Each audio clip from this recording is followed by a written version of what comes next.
The obvious inability by these amateurs to fly the 4 airplanes in the way they were flown, and the total lack of proof that they were even aboard those planes, poses a serious question. If not them, then who was piloting the planes? One thing everyone can agree on is that no professional pilot in the world would ever crash his own plane into a highly populated target like the Pentagon or the Twin Towers in New York. Even at gunpoint, once he knew his plane was doomed, at the last minute he would steer it away from a populated target or plunge it directly into the sea. I don't believe any airline pilot would intentionally fly into the World Trade Center, even with a gun at his head. It is inconceivable to me that any airline pilot would allow anyone to force him to fly into an inhabited building.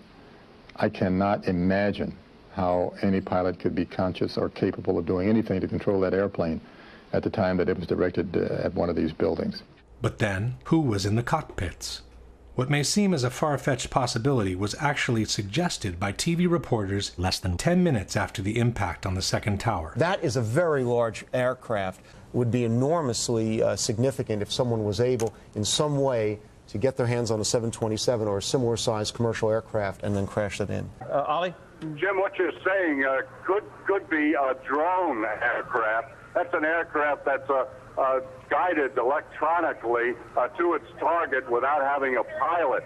Now that is a possibility as well. One fact that seems to support this possibility are the exceptional speeds these airplanes were able to achieve at low altitudes, near sea level. As we know, a person can easily run at top speed through normal air, but he cannot do the same in a much thicker medium like water. If he were to be pushed at the same speeds in the thicker fluid, he would probably lose his arms and legs due to the excessive resistance he encounters. The same thing can happen to airplanes if they are pushed beyond their design structural limits. At 30,000 feet, the air is very thin, and the airplane can easily travel beyond 500 miles an hour without encountering much resistance. As soon as it starts descending, however, the atmosphere gets thicker and thicker, and the plane needs to reduce the speed accordingly in order to preserve its structural integrity. Below 10,000 feet in altitude, speeds around 250 miles per hour are recommended. In fact, each airplane has a specific maximum operating velocity, called VMO, which should never be exceeded at low altitudes. Never means never for a reason. Should the VMO be exceeded, a phenomenon called flutter can occur, which can quickly cause irreversible damage. The flutter phenomenon can affect any kind of airplane, from large military bombers to small single-engine airplanes. Once the VMO is exceeded, not only are the wings and the ailerons at risk, but also the fuselage begins suffering from the air pressure caused by the speed. This is what happened to an Air China 747, which exceeded the maximum operating speed, or VMO, in the desperate effort to recover from an engine failure. For the first time, Captain Ho takes manual control of the plane. Airspeed 270, 280. The plane is about to exceed its maximum speed. Approaching VMO. The stress of the dive tears the landing gear doors off the plane. We pass VMO. Emergency. Emergency. Luckily, the pilots were able to regain control of the plane and perform an emergency landing. The damage caused by the excess velocity was visible all over the plane. The maximum operating speed for a 767, 2 of the 4 hijacked airplanes, is 414 miles per hour. For the other 2 airplanes, the 757s, the VMO is even less, 402 miles per hour. Yet on 9/11, all 4 airplanes were flown at speeds close to or beyond 500 miles per hour near sea level without suffering any visible structural damage, while remaining perfectly under control all the way into their targets.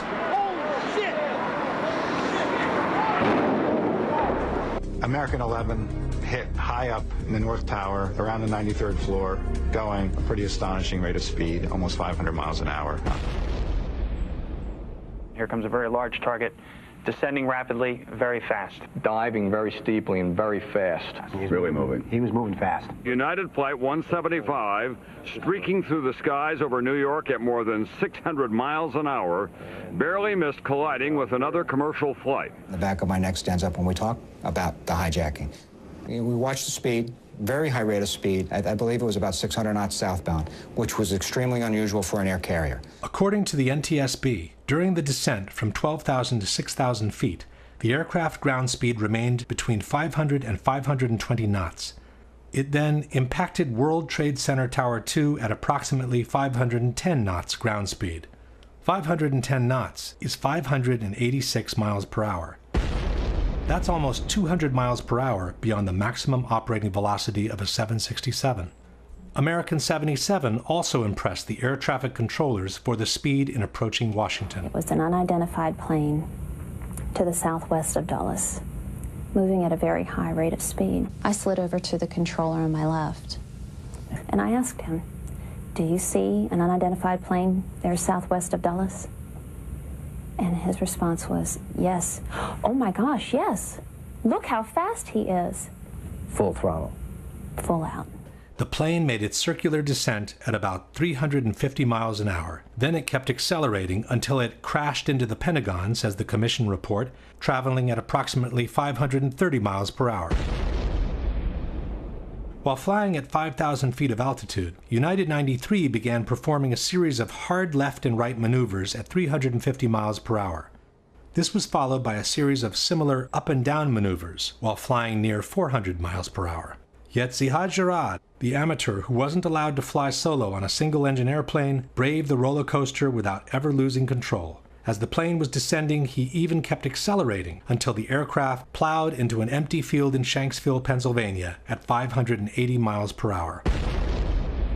These exceptional speeds, achieved at low altitudes, have raised more than an eyebrow among aeronautical experts and pilots alike, especially those who had flown the actual airplanes involved in 9/11. I flew the two actual aircraft which were involved in 9/11, the flight number 175 and flight 93, the 757 that allegedly went down at Shanksville, and flight 175 is the aircraft that's alleged to have hit the South Tower. I don't believe it's possible for a terrorist, a so-called terrorist, to train on a 172, then jump in the cockpit of a 757, 767 glass cockpit, and vertical navigate the aircraft, lateral navigate the aircraft, and fly the airplane at speeds exceeding its design limit speed by well over 100 knots, make high-speed, high-bank turns, pulling probably 5, 6, 7 Gs, and the aircraft would literally fall out of the sky. I couldn't do it, and I'm absolutely positive they couldn't do it. How do you feel about United 175 reaching 510 knots? Physically impossible. To have a clocked airspeed of 510 knots with a commercial airliner at sea level is physically impossible. Flight 175 that hit the second tower, they said it was going at roughly 560 miles an hour at sea level. No, that's impossible. You need so much power to push yourself through that air. So the engines have the right amount of horsepower for cruising at 30,000 feet at 500 plus miles an hour. To do that at ground level, you need 6 times that amount of power. Those engines can't put out 6 times more power. If you changed out the motors so they were motors that had 6 times the thrust, then theoretically you could, but then the structure is not strong enough. Under all circumstances, I'd say an absolute resounding no. To me, it's impossible. Any pilot that has been in a commercial jet would probably laugh at if you said 510 knots. Is it possible to fly over 500 miles an hour at sea level? No. It would be above the indicated airspeed would be greater than its maximum speed at sea level. Even, like, say if it was even in a shallow type of dive, would it be able to? Any airplane can be dive, of course, then you've got the assistance of gravity, right? But there comes a point where the drag of the air overcomes the aerodynamics of the airplane. For a final word, the same researcher has called Boeing Corporation. It has to do with the maximum speed of a 767-200 at 700 feet altitude. For 200? Yeah, 767-200, yeah. Like, I had asked some people, and they assumed it would be about 250 miles an hour or something. That sounds pretty likely because at 35,000 feet, it's 530 miles. So there's no way that it could be going 500 miles an hour at 700 feet altitude then. Not a chance. Not that fast. Question. Can you produce any evidence that a Boeing 767 equipped with regular engines can fly for almost 2 minutes beyond 500 miles per hour in the lower strata of the atmosphere without suffering any visible structural damage?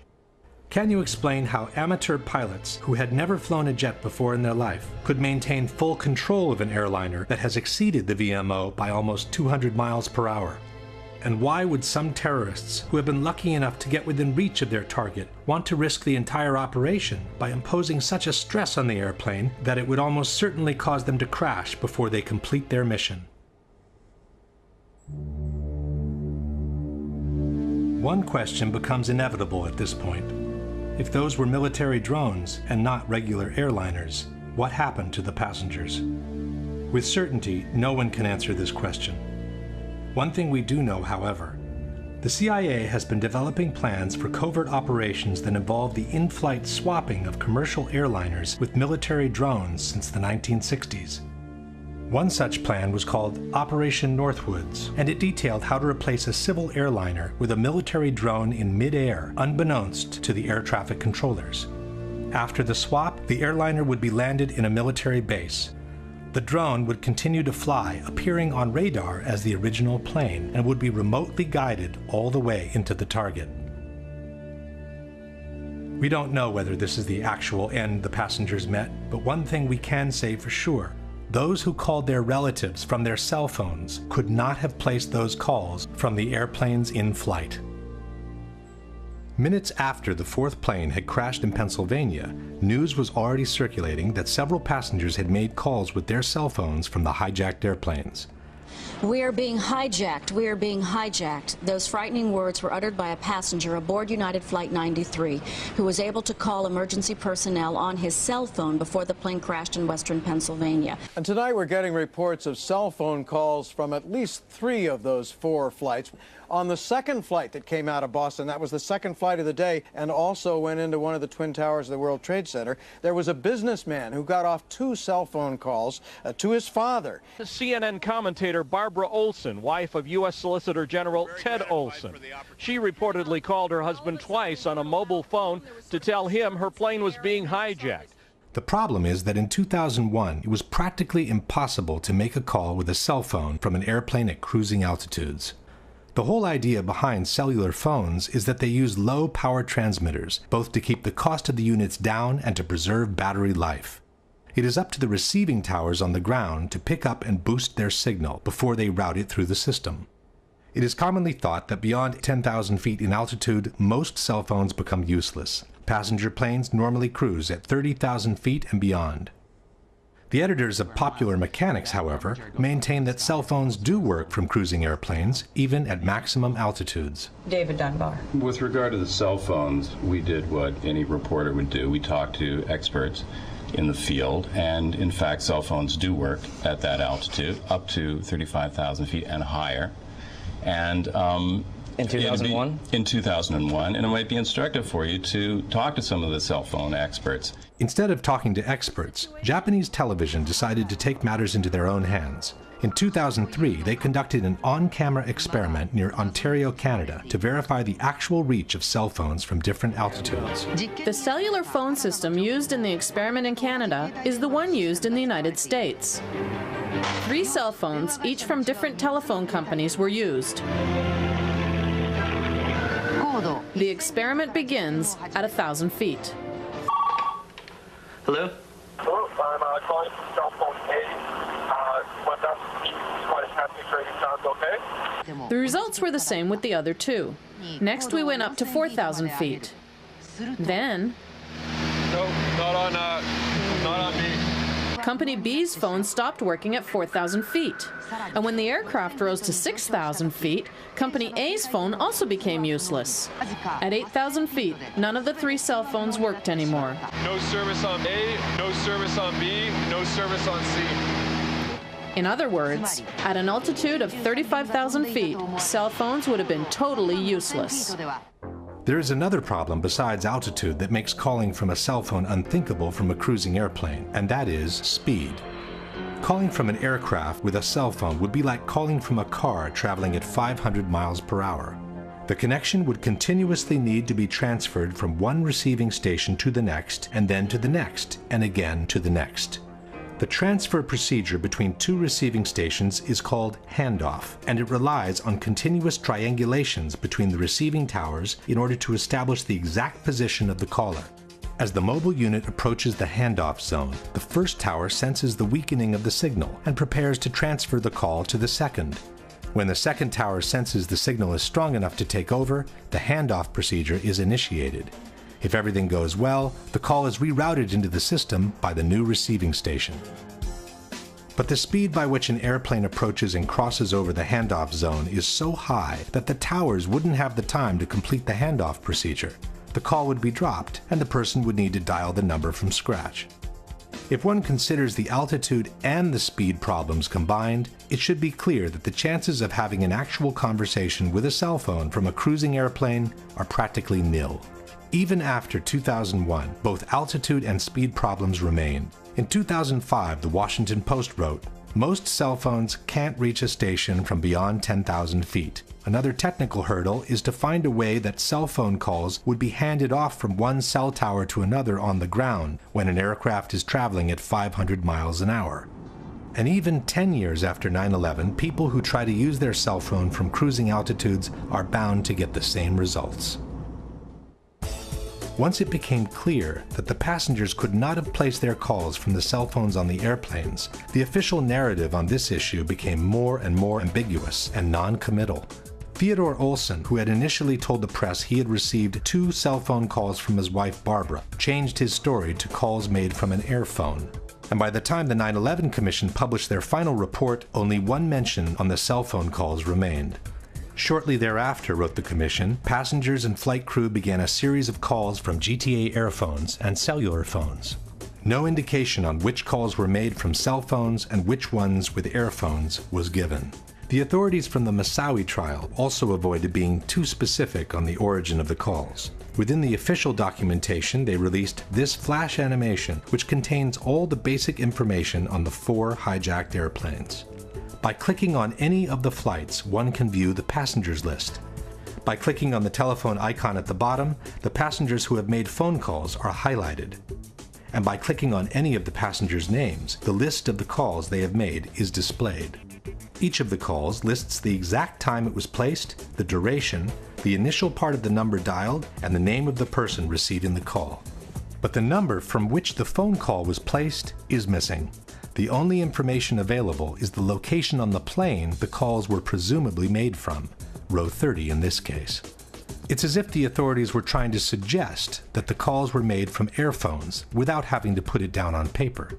Only in 2 cases did the authorities openly state that a cell phone was used. One is the call allegedly placed to 911 by a passenger who had locked himself in a lavatory where airphones are not available. The second is a call placed by flight attendant C.C. Lyles to her husband, who later described his surprise in receiving a call from her cell phone in a television interview. Once the phone got disconnected, then I sat up in the bed like, it was like I just woke up. I'm like, was that a real call? So I looked at the caller ID and noticed that it was a call, and it was from her cell phone. And I'm like, okay, wait a minute. How can she call me from on the plane from a cell phone, because cell phones don't work on a plane? That's what I'm thinking. As only these 2 phone calls were admitted by the authorities, the debunkers have universally adopted the only 2 cell phone calls made position. Le telefonate non sono state fatte con i cellulari, sono state fatte con gli earphone. In soli 2 casi è stato usato un cellulare, quindi quelle 2 telefonate brevissime, frammentarie, sono state fatte quando l'aereo era una quota perfettamente compatibile con la rete cellulare americana. But one thing is the number of cell phone calls admitted to. Another is the number of calls that were actually made. In the days following 9/11, the FBI interviewed the various people who had received a phone call from their relatives on the planes, and their reports tell a different story. One of the reports reads, starting at approximately 6:30 Pacific Standard Time, which is 9:30 New York time, Dina Burnett received a series from 3 to 5 cellular phone calls from her husband, Thomas Burnett. Burnett was able to determine her husband was using his own cellular phone because the caller ID showed his number. Only one of the calls did not show the caller ID as she was on the line with another call. According to the official documentation, Thomas Burnett made a total of 3 calls, one at 9:30, one at 9:37, and one at 9:44. This means that at least 2 of these calls, if not all 3, were made from Burnett's cellular phone. At 9:30, the plane was flying at 32,000 feet and climbing. At 9:37, it had reached 36,000 feet and was still climbing. At 9:44, it had descended to 22,000 feet, while it accelerated until reaching a ground speed of almost 400 miles per hour. None of these calls seems to have been possible with a cell phone from that airplane. According to another report, United 93 passenger Jeremy Glick saw hijackers on the plane, used a cell phone and called Makeley, his stepmother, to report the hijacking. He then asked to talk to his wife, Lisbeth. And he was on the phone and he had told me that his plane had been hijacked. According to the FBI, Glick's wife, Lisbeth, could not hear any unusual sounds in the background of the call, and the connection was extremely clear, as if he was calling from the next room. Cell phone communication was lost at 9:55. Glick placed the call at 9:37, which means the communication lasted uninterrupted for 18 minutes while the plane was flying between 39,000 and 10,000 feet at an average speed of almost 400 miles per hour. Only a miracle could have kept that connection open for all that time had the call truly been placed from the airplane in flight. Lauren Grancolas possessed a cellular phone and is believed to have allowed another passenger, Honor Wainio, to use the cellular phone. Wainio placed one call to her parents at 9:53, when the plane was at about 10,000 feet, traveling close to 400 miles per hour.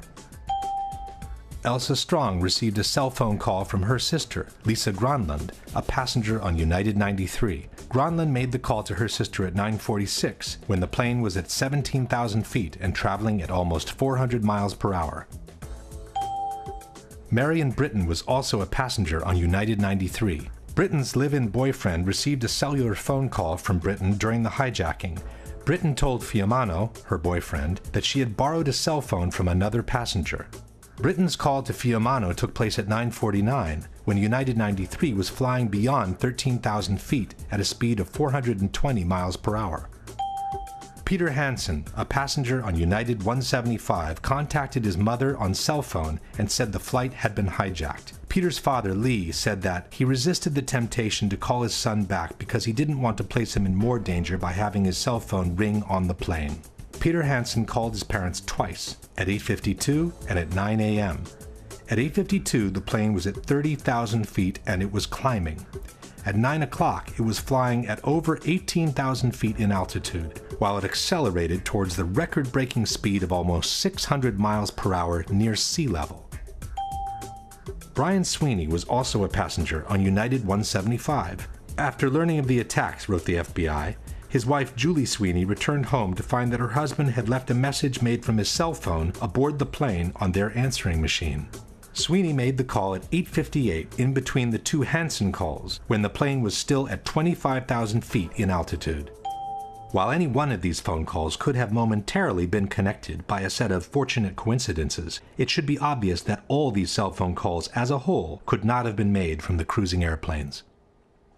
Question: given the known limitations of the cellular phone system in 2001, can you provide any evidence that the cell phone calls made by the passengers reported by the FBI could have been made from the altitudes, at the speeds, and for the durations indicated for each of them? We do know, however, that the calls were made, as no one has ever doubted that the relatives actually received them. This opens the way to a disturbing possibility, which seems to support the in-flight swap hypothesis, that the passengers were forced to call their relatives under duress, pretending to be on the airplane, while in fact they had already been landed in some unknown location. In support of this hypothesis, we have different elements. One is the conversation passenger Todd Beamer had with a GTA airphone operator, Lisa Jefferson, during the hijack of Flight 93. It is through Lisa Jefferson that the whole world learned about the famous call to action, "Let's roll." When he told the guys, "Are you ready?" I assumed that they were waiting on his cue. Then they responded to him and he said, "Okay, let's roll." The 9/11 Commission has established that the hijack took place at 9:28.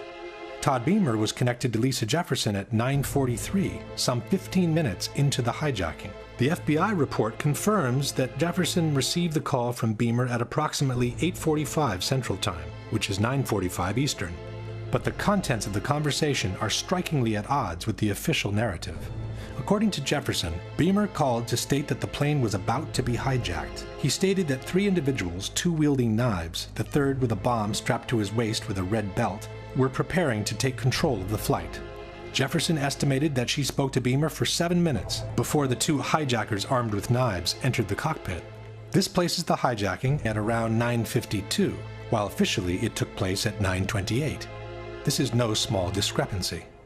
How could Beamer be describing events that are supposed to be happening in front of his eyes when in fact they had already happened half an hour before? How could the terrorists be preparing to take control of the flight at 9:45 when they had already been in the cockpit for more than 15 minutes? The FBI also wrote that Jefferson noted that the call had an unusually low amount of background noise, the same thing Liz Glick had noticed. Furthermore, the records show that Beamer's call lasted roughly 1 hour and that the line was left open after the crash. "We didn't lose a connection," stated Jefferson, "because there's a different sound that you use. I never lost connection, it just went silent." Jefferson stayed on the phone, stated the FBI, until she learned Flight 93 had crashed. Question: since airphones are powered by the same airplane's electrical system, how could the line have remained open for another 45 minutes after the plane had literally disintegrated to the ground in 1,000 pieces? All these discrepancies seem to suggest that Beamer was not on the plane, observing real events unfolding, but was describing an imaginary, pre-scripted situation from a different location. In support of this hypothesis, we also have the dramatic message left by flight attendant Cece Lyles in her husband's answering machine before briefly talking to him on her cell phone. As she herself is suggesting, we should listen very carefully. Tuesday, 9:47 a.m. Hi, baby. Baby, you have to listen to me carefully. I'm on a plane that's been hijacked. I'm on the plane. I'm calling from the plane. I want to tell you I love you. Please tell my children that. We too can notice the absence of the typical background noise heard inside a plane. I don't know what to say. There's 3 guys. They've hijacked the plane. I'm trying to be calm. After saying goodbye, she seems to fumble with the headset while she whispers a few more words into the mouthpiece. I hope to be able to see your face again, baby. I love you. Bye. End of message.